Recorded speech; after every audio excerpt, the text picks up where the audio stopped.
अस्सलाम वालेकुम व्यूवर्स। आज हमारा जो टॉपिक है वो है यूरिनरी सिस्टम।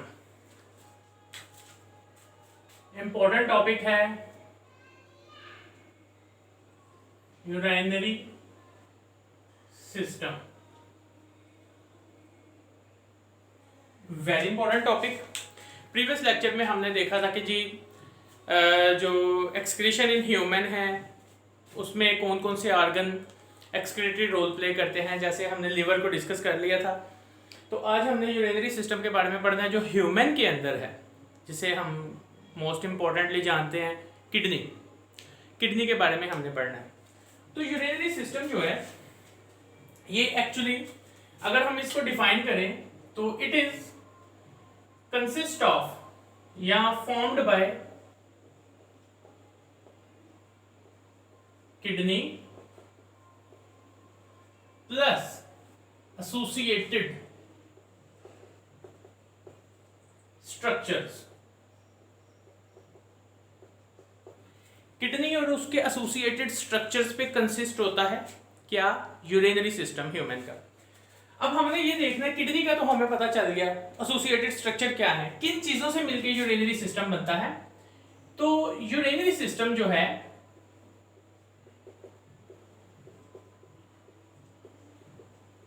ये एक्चुअली कंसिस्ट होता है पेयर ऑफ किडनी, यानी 2 किडनी पे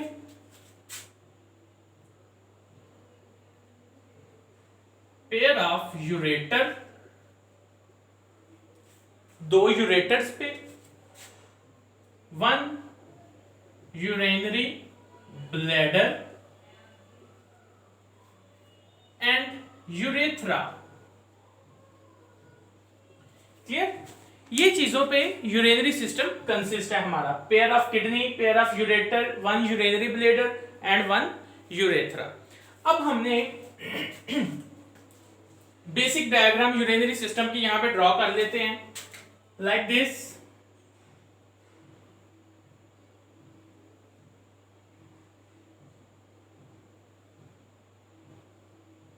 clear?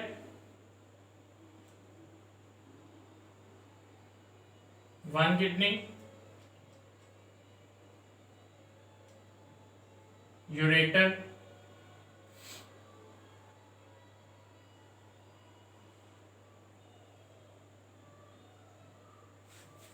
Clear? 2 kidney, 2 ureter, there is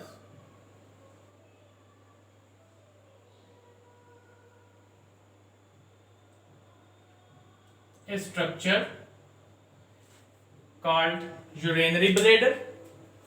This one is urinary bladder.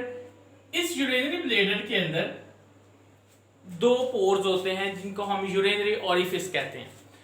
अब ये जो यूरेटर्स हैं ये इनके जरिए इनमें ओपन होती है, plus this one is our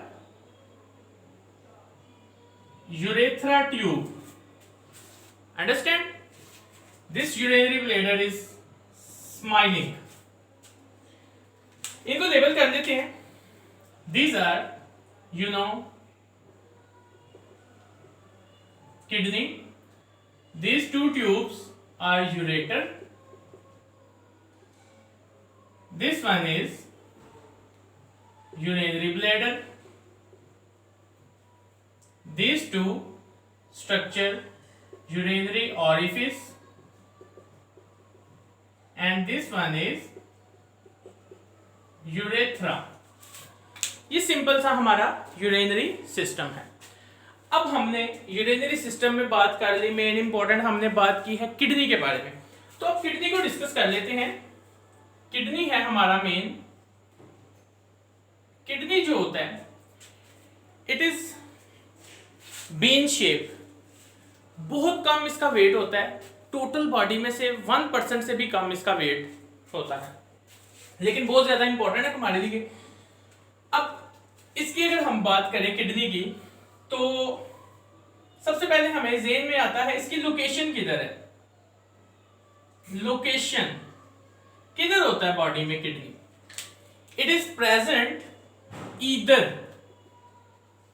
side of vertebral column, vertebral column. Kidney जो होते हैं हमारे डोर्सल साइड पे होते हैं, लाइक दिस, डोर्सल साइड पे वर्टिब्रल कॉलम के एक इधर। और जो राइट किडनी हमारा होता है वो थोड़ा सा जो है ऊपर होता है, वाइल जो लेफ्ट किडनी है वो थोड़ा सा लोअर होता है।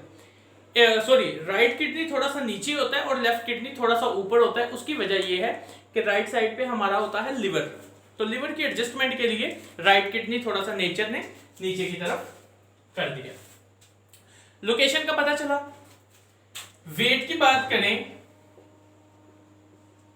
तो weight less than 1% of total body, total body से लेस देन 1% इसका वेट है। अब मेन जो इसकी बात है प्रोटेक्शन की बात करें, प्रोटेक्शन तो इतनी इंपॉर्टेंट चीज है, इसको कुछ ना कुछ तो प्रोटेक्ट करने के लिए चाहिए। तो इसको प्रोटेक्ट किया जाता है by fibrous connective tissue layer. Fibrous connective tissue की एक लेयर होती है जिसे हम फाइब्रस कैप्सूल कहते हैं, ठीक है। ये किडनी के सराउंड होती है एक लेयर जो कि किडनी को प्रोटेक्ट करती है। हमने पढ़ा लोकेशन कहां पे होता है किडनी, वेट इसका देखा, प्रोटेक्शन देखी। अब किडनी की ये क्वालिटी है कि देखें हमारे दिल की जो धड़कन होती है, हर धड़कन पे किडनी 20% ब्लड को रिसीव करता है।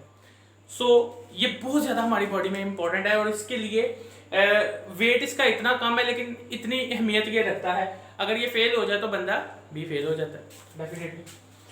अब हम देखते हैं किडनी का बेसिक स्ट्रक्चर जो कि बहुत इंपॉर्टेंट है। डायग्रामेटिकली हम इसको डिस्कस करते हैं, इसके क्या क्या पार्ट्स हैं, सारे पार्ट्स को हम देखते हैं किडनी के वन बाय वन। तो बहुत इजी है। स्ट्रक्चर ऑफ किडनी,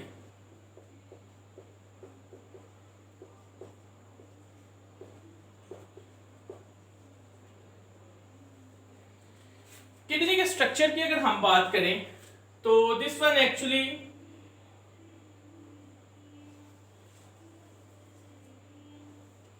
ये आपके सामने बेसिक सा किडनी बना है, ठीक है। अब हमने इसका स्ट्रक्चर, इसके अंदर क्या क्या चीजें हैं उनको देखना। सो लेट्स कम इन। इसके अंदर सबसे पहले मैं इसके जो पार्ट्स हैं उनको हाईलाइट कर देता हूं। इनमें नंबर 1 पे आता है जी किडनी के जो 2 रीजन्स होते हैं, एक को कहते हैं कॉर्टेक्स रीजन, दूसरे को हम कहते हैं जी मेड्यूला रीजन। अभी इनको 1 बाय 1 हम बात भी करेंगे। फिर किडनी के अंदर एक स्ट्रक्चर मौजूद होता है जिसे हम कहते हैं रीनल पिरामिड, क्लियर। फिर इसमें होता है नंबर 4 पे माइनर कैलिसिस, फिर नंबर 5 पे होते हैं मेजर कैलिसिस, फिर नंबर 6 पे हम बात करें तो रीनल कॉलम्स भी होते हैं, क्लियर। उसके बाद नेक्स्ट नंबर 7 पे पेल्विस, नंबर 8 पे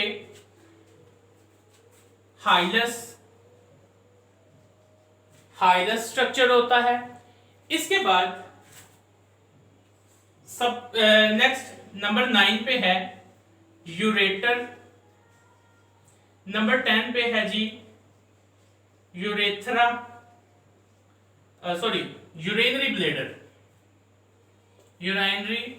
ब्लेडर, और नंबर 11 पे है यूरेथ्रा। किडनी के एसोसिएटेड स्ट्रक्चर हैं जो कि इसके साथ एसोसिएट करते हैं, इन सबको कलेक्टिवली जब ये मिलते हैं तो इनको हम क्या कहते हैं जी, यूरिनरी सिस्टम कंप्लीट हो गया। अब हम ये सारी चीजें इधर ड्रॉ करते हैं। सबसे पहले यहां पे मैं बनाता हूं कुछ पिरामिड शेप। ये पिरामिडल शेप्स होती हैं जिनको हम नाम देते हैं जी रीनल पिरामिड्स।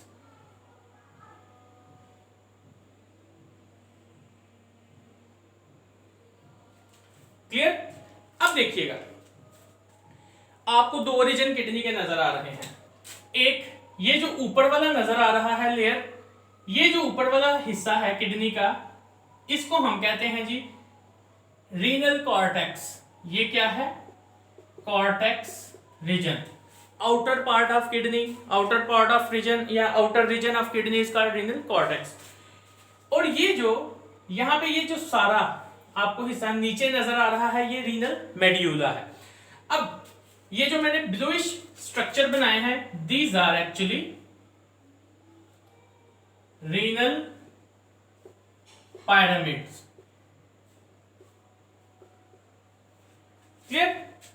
अब रीनल पिरामिड्स, हमें रीनल कॉर्टेक्स की समझ आ गई, मेड्यूला की समझ आ गई, रीनल पिरामिड का पता चल गया।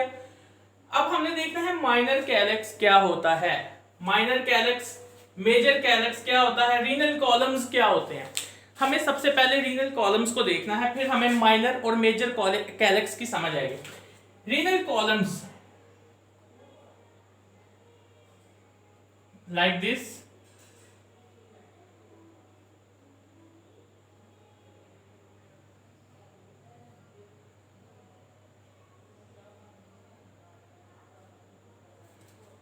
इस तरह ये जो आपको कॉलम्स नजर आ रहे हैं, रेड से मैंने ड्रॉ किए हैं, इन रेड वालों को हम कहते हैं जी रीनल कॉलम्स। क्लियर? ये रीनल कॉलम्स हैं, ये वो रीनल कॉलम्स होते हैं। This is the area between the renal pyramids. ये रीनल पिरामिड्स के दरमियान जो एक एरिया डेवलप हो रहा है, जो मैंने रेड से रिप्रेजेंट किया, इनको हम कहते हैं रीनल कॉलम्स। अब ये जो रीनल कॉलम्स हैं, देखिए ये रीनल कॉलम्स के दरमियान जो स्पेस आपको नजर आ रही है, ये स्पेस, इस स्पेस को हम कहते हैं जी माइनर कैलिसिस। इसको क्या कहते हैं? माइनर कैलिसिस। अब बात आ जाती है मेजर कैलिक्स की। ये सारे, ये जो जितने भी माइनर कैलिसिस हैं, ये माइनर कैलिसिस जो हैं, ये सारे के सारे इकट्ठे होके एक कैविटी बनाते हैं, एक कैविटी बनाते हैं। ये आपको कैविटी नजर आ गई। क्लियर? इस कैविटी को ऐसी कैविटी जो कि माइनर कैलिसिस बनाते हैं, इस कैविटी को हम नाम देते हैं मेजर कैलिसिस। मेजर कैलिसिस क्यों? क्योंकि ये बहुत सारे माइनर कैलिसिस से मिलकर बनी है। प्लस इस रीजन के अंदर स्पेशली यूरिन कलेक्ट होता है आफ्टर फिल्ट्रेशन, तो इसको हम पेल्विस का भी नाम देते हैं। इसको हम क्या कहते हैं? पेल्विस। अंडरस्टैंड? अब बनी पेल्विस जो है, पेल्विस, आपके जेहन में ये क्वेश्चन आता होगा कि पेल्विस में और मेजर कैलेक्स में क्या फर्क है। मेजर कैलेक्स हमने पेल्विस को नहीं कहा। मेजर कैलेक्स का मतलब है कि बहुत सारे माइनर कैलिसिस जिधर जाके इकट्ठे हुए हैं ना, वो एक मेजर कैलिस बन गई है। स्पेस, वो जो जगह बनी है वो मेजर कैलिस बन गई, और उसके दरमियान जो कैविटी है जहां पे यूरिन ने गिरना है, इकट्ठा होना है, वो पेल्विस है। अंडरस्टैंड? अब ये बात क्लियर हो गई। अब यहां पे आपको एक डिप्रेशन सी नजर आ रही है, एक पॉइंट है। इस पॉइंट से यूरेटर ट्यूब एंटर होती है किडनी में, प्लस ब्लड वीसल्स सारी एंटर होती हैं किडनी में। इस पॉइंट को ऐसा पॉइंट जिससे यूरेटर ब्लड वीसल्स एंटर होती हैं, इस पॉइंट को हम कहते हैं हाइलस या हिलस। ठीक है? ये डिप्रेशन है, वो डिप्रेशन है जहां से यूरेटर और दूसरी ब्लड वेसल्स वगैरह किडनी में एंटर होती हैं। हाइरस का भी हमें क्लियर हो गया, पेल्विस का भी, मेजर माइनर कैरेसिस कॉलम्स सारे क्लियर हो गए। अब यूरेटर की बात करते हैं। ये यूरेटर, ये जो आपको स्ट्रक्चर, ये ट्यूब नजर आ रही है, दिस इज यूरेटर। यूरेटर वो ट्यूब होती है, यूरेटर वो ट्यूब होती है जिसके जरिए से यूरिन लीव करता है किडनी को। यूरिन वो ट्यूब जिसके जरिए से यूरिन किडनी को छोड़ के यूरिनरी ब्लैडर में आता है, उसे हम यूरेटर कहते हैं। अंडरस्टैंड? इस यूरेटर, हमने यहां पे बेसिक किडनी ड्रॉ किए थे, ठीक है, यहां पे हम देख लेते हैं। तो हमने इधर नीचे क्या ड्रॉ किया था जी? Urinary bladder. ये यूरेटर यूरिनरी ब्लैडर में एंटर होती है through pores called urinary orifice, और ये यूरिनरी ब्लैडर है, यूरिनरी ब्लैडर जहां पे यूरिन टेम्पररी स्टोर होता है। अंडरस्टैंड? अब इस ब्लैडर में मसल्स होते हैं जिनको हम कहते हैं स्फिंक्टर मसल्स। ये जो स्फिंक्टर मसल्स होते हैं, ये जैसे छोटे बच्चे होते हैं उनमें ये वीक होते हैं, और उधर से जो डायबिटिक पेशेंट होते हैं उनमें वीक हो जाते हैं। इसकी वजह से उनका यूरिन जो है वो कंट्रोल में नहीं रहता। एनीहो, हमें यूरिनरी ब्लैडर का समझ आ गया, यूरिनरी ओरिफिस का भी पता चल गया, यूरेटर का भी पता चल गया।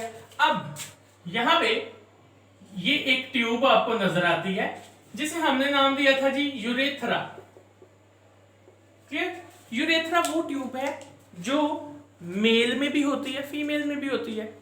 मेल के अंदर ये ओपन होती है थ्रू पीनस और फीमेल में थ्रू वेजाइना। अंडरस्टैंड? इसका क्या फंक्शन होता है? इससे यूरिन बॉडी से बाहर चला जाता है। तो ये बेसिक स्ट्रक्चर था किडनी का। अंडरस्टैंड? इसके पार्ट्स को हमने डिस्कस किया। उसके बाद अब हम आ जाते हैं स्ट्रक्चर ऑफ नेफ्रॉन के ऊपर, क्योंकि अब हमने देखना है कि ये नेफ्रॉन्स होती किधर है। एक्चुअली ये जो रीनल पिरामिड्स हैं इनके अंदर नेफ्रॉन्स होती हैं, अरेंज हुई होती हैं, कॉर्टेक्स मेड्यूला बॉर्डर में अरेंज हुई होती हैं। क्लियर? तो ये हमारे पास था जी बेसिक किडनी का स्ट्रक्चर। इसके बाद हम स्ट्रक्चर ऑफ नेफ्रॉन को डिस्कस करते हैं।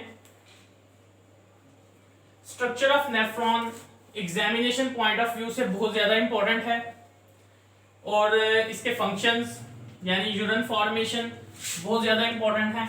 नेफ्रॉन के भी हम जो है पार्ट्स को डिस्कस करेंगे, प्लस डायग्राम की हेल्प से इसको डिस्कस करेंगे। तो हमारे पास नेक्स्ट हेडिंग आ गई है structure of nephron. Structure of nephron. Structure of nephron, सबसे पहले हम बात कर लेते हैं पार्ट्स। होता क्या है ये nephron?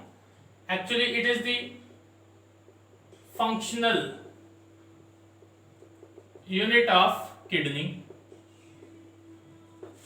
Clear? Functional unit of kidney है। टाइप्स दो तरह की होती हैं। इसके बाद हम डिस्कस करते हैं नेफ्रॉन की टाइप्स। दो तरह की होती हैं। Number 1 cortical nephron, number 2 juxta medullary nephron. दो तरह की होती है। कॉर्टेक्स नेफ्रॉन, कॉर्टिकल नेफ्रॉन, ऐसी नेफ्रॉन विच अरेंज, जो अरेंज होती है इन कॉर्टिकल रीजन ऑफ किडनी। आपने रीजन पढ़े हैं, कॉर्टेक्स रीजन भी होता है किडनी का, मेड्यूलर रीजन भी होता है। तो ऐसी नेफ्रॉन जो कॉर्टिकल रीजन में अरेंज होती है उसे हम क्या कहते हैं? Cortical nephron. और टोटल नेफ्रॉन में से जो कॉर्टिकल नेफ्रॉन है ये 85% होती है। अंडरस्टैंड? सबसे ज्यादा होती है। जक्स्टा मेडुलरी, जक्स्टा का मतलब यहां पे रिप्रेजेंट आप कर ले बॉर्डर, ठीक है। ऐसी nephron which arrange at the border of cortex and medulla.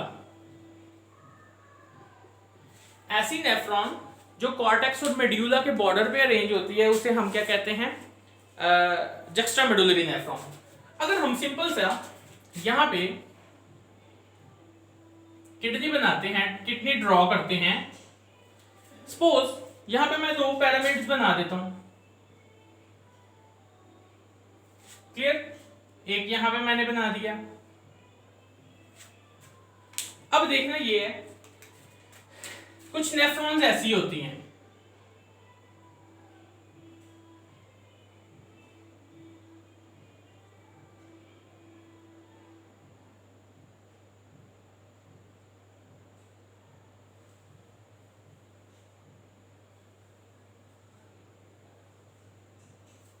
इस तरह। अब ये देखिएगा, ये ऐसी नेफ्रॉन है जो कॉर्टेक्स और मेड्यूला, ये मेड्यूला पार्ट है और वो कॉर्टेक्स है, कॉर्टेक्स पे भी है मेड्यूला पे भी है, तो ये कौन सी हमारे पास होगी, ये वाली नेफ्रॉन हमारे पास होगी जक्स्ट्रामेडुलरी नेफ्रॉन। और ऐसी यहां पे नेफ्रॉन मैं बनाता हूं,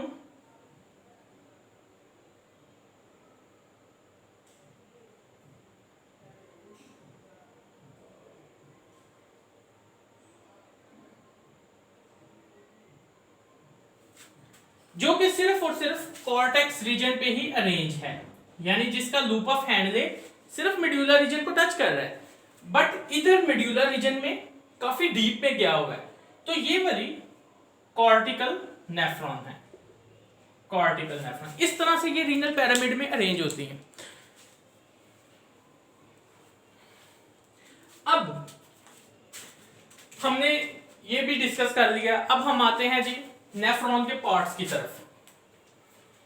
जैसे हमने किडनी के पार्ट्स को डिस्कस किया, इस तरह हम नेफ्रॉन के पार्ट्स को डिस्कस करते हैं। क्या क्या चीजें होती है नेफ्रॉन में, parts of nephron, parts of nephron. Number 1 पे आ जाता है जी बोमेन्स कैप्सूल। नंबर 2 पे आ जाता है जी ग्लोमेरुलस, क्लियर। ग्लोमेरुलस के बाद आ जाता है जी proximal, proximal convoluted tubes, proximal convoluted tubes. Number 4 पे आ जाता है loop of Henle. Henle was a scientist जिसने ये डिस्कवर किया था, उसके नाम पे ये हैनल, लूप ऑफ हैनल रखा गया है, ठीक। लूप ऑफ हैनल ये दो तरह के होते हैं, डिसेंडिंग, असेंडिंग। अब नंबर 5 पे आ जाता है distal convoluted tubes, distal convoluted tubes. Number 6 पे आ जाता है जी हमारे पास कलेक्टिंग ट्यूब्स, या कलेक्टिंग डक्ट भी इसे कहते हैं। ये थे नेफ्रॉन के पार्ट्स। अब हम इधर स्ट्रक्चर इसका ड्रॉ करके नेफ्रॉन का देख लेते हैं, इजी सा स्ट्रक्चर है इसका। तो यहां पे हम इसको ड्रॉ कर लेते हैं।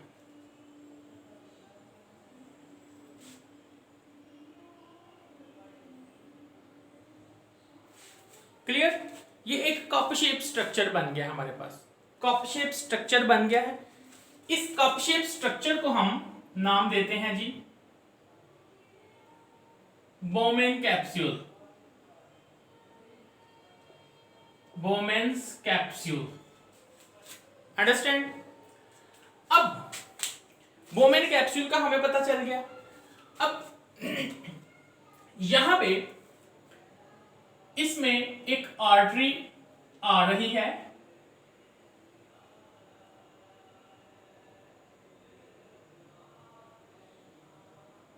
ठीक है, एक आर्टरी ब्लड लेके आ रही है किडनी की तरफ। इस आर्टरी को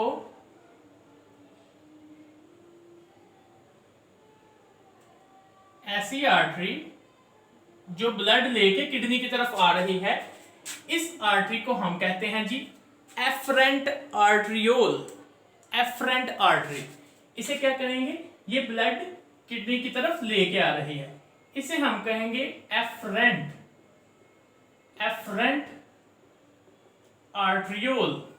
आपकी बुक में आर्टरियोल लिखा हुआ है। आर्टरी जब आगे जाके सब डिवाइड होती है, डिवाइड हो जाती है, तो वो आर्टरियोल बन जाती है। अब यहां पे हम इसको यूं करके लिख लेते हैं, यूं, इस तरह से ये आर्टरी डिवाइड हो गई। ठीक है, इसने एक नेटवर्क सा बना लिया, एक जाल सा बना लिया जो कि फिल्ट्रेशन करेगा। इस नेटवर्क ऑफ आर्टरी को हम नाम देते हैं जी ग्लोमेरुलस, ग्लोमेरुलस। अंडरस्टैंड। अब ये था बोमेन कैप्सूल, हमें बोमेन कैप्सूल का भी पता चल गया और ग्लोमेरुलस का भी पता चल गया। अब ये आर्टरी ब्लड लेके आ रही है, इसे तो हमने एफरेंट कह दिया, और यहां से यही आर्टरी जब ब्लड लेके जा रही है अवे फ्रॉम द ग्लोमेरुलस, ठीक है, जो ग्लोमेरुलस की तरफ लेके ब्लड आ रही है वो एफरेंट है, जो उसके अवे लेके जा रही है इस आर्टरी को हम नाम देंगे इफरेंट, इफरेंट आर्टरियोल।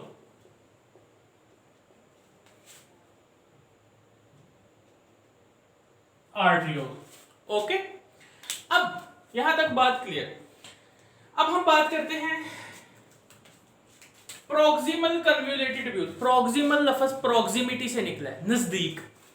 तो यहां से ये देखिएगा बोमेन कैप्सूल का वो हिस्सा जो बोमेन कैप्सूल के नजदीक से बलदार है, थोड़ा सा बल पड़ा हुआ है, ठीक है, ये बलदार हिस्से को कन्वोल्यूटेड कहते हैं। अब ये यहां से नीचे जाएगा, क्लियर, नीचे गया, यहां से ये एक लूप की शक्ल इख्तियार करेगा। इसको थोड़ा सा हम नैरो कर लेते हैं क्योंकि आगे स्पेस कम है, तो इसको मैं यू शेप का स्ट्रक्चर बना देता हूं, लाइक दिस,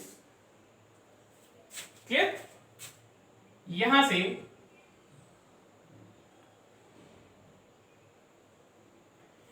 एक इंपॉर्टेंट चीज जो अक्सर बच्चे भूल जाते हैं ये डायग्राम बनाते हुए, याद रखिएगा, अभी मैं डिस्कस सिर्फ कर रहा हूं पार्ट्स को, तो ये जो ऐसा कन्वोल्यूटेड पोर्शन ट्यूब का जो बोमेन कैप्सूल के नजदीक है, प्रोक्सिमेट है, उसे हम क्या कहते हैं, पीसीटी, प्रोक्सिमल कन्वोल्यूटेड ट्यूब्यूल। और ये फिर नीचे जाके एक ट्यूब में जाती है, नीचे की तरफ जा रही है, इसको हम कहेंगे जी descending loop of Henle, descending loop of Henle. Understand. अब यहां से ये यू शेप बन के फिर ऊपर की तरफ जा रही है ट्यूब, इसे हम क्या कहेंगे जी असेंडिंग लूप ऑफ हैनेल। ये ऊपर की तरफ जो जा रहा है इसे हम कहते हैं जी ascending loop of Henle, loop of Henle. अब बच्चे जो गलती करते हैं वो मैं यहां पे थोड़ा सा बताने लगा हूं कि ये जो असेंडिंग लूप ऑफ हैनेल होता है, असेंडिंग लूप ऑफ हैनेल बच्चों याद रखिएगा ये थिक होता है, ठीक है, ये थोड़ा थिक होता है इस तरह से, क्लियर। और ये इसका भी पोर्शन कुछ बलदार होता है और ये सीधा जाके एक डक्ट में ओपन होता है जिसे हम क्या कहते हैं जी कलेक्टिंग डक्ट, लाइक दिस। ये हमारे पास आगे कलेक्टिंग डक्ट, और ये कलेक्टिंग डक्ट किधर ओपन होती है, आगे पेल्विस में, पेल्विस में। अंडरस्टैंड। ये बेसिक सा सिंपल सा स्ट्रक्चर है नेफ्रॉन का। इस पोर्शन को हम, ये थोड़ा बोमेन कैप्सूल से दूर है, इसको हम कहते हैं जी डीसीटी, डिस्टल कन्वोल्यूटेड ट्यूब्यूल। ये हमारे पास आ गया ये पोर्शन सीटी, कलेक्टिंग टिब्यूल, और उसके नीचे किधर ओपन होती है, पेल्विस में। एमसीक्यूज आ जाता है कि ये जो कलेक्टिंग डक्ट है ये कहाँ पे ओपन होती है, तो आपने कहना है ये पेल्विस में ओपन होती है। अब ये बेसिक सा स्ट्रक्चर है। अब याद रखिएगा दो टर्मिनोलॉजी हमने और देखनी है, एक है जी पेरी ट्यूब्यूलर कैपिलरीज, 8 पे है वासा रेक्टा। वासा रेक्टा क्या होता है, पेरीट्यूबुलर कैपिलरीज क्या होती हैं। सो अब ये मैं पार्ट्स जो लेबल कर चुका हूं, अब इसको गौर से देखिएगा, ये मैं रेड पेन से बनाने लगा हूं। ये जो पार्ट इफरेंट आर्ट्रियोल का आ रहा है, इफरेंट आर्ट्रियोल, ये आके किधर, proximal convoluted tubule plus loop of Henle plus distal convoluted tubule. ये ब्लड कैपिलरीज का नेटवर्क है जिन्होंने इस पूरी नेफ्रॉन की ट्यूब्स को कवर कर दिया, सराउंड कर दिया। अब याद रखिएगा ये हिस्सा, ये ब्लड कैपिलरी का ये हिस्सा जिसने सिर्फ proximal convoluted tubule plus distal convoluted tubule को कवर किया है, इसे हम क्या कहते हैं, पेरीट्यूबुलर कैपिलरी।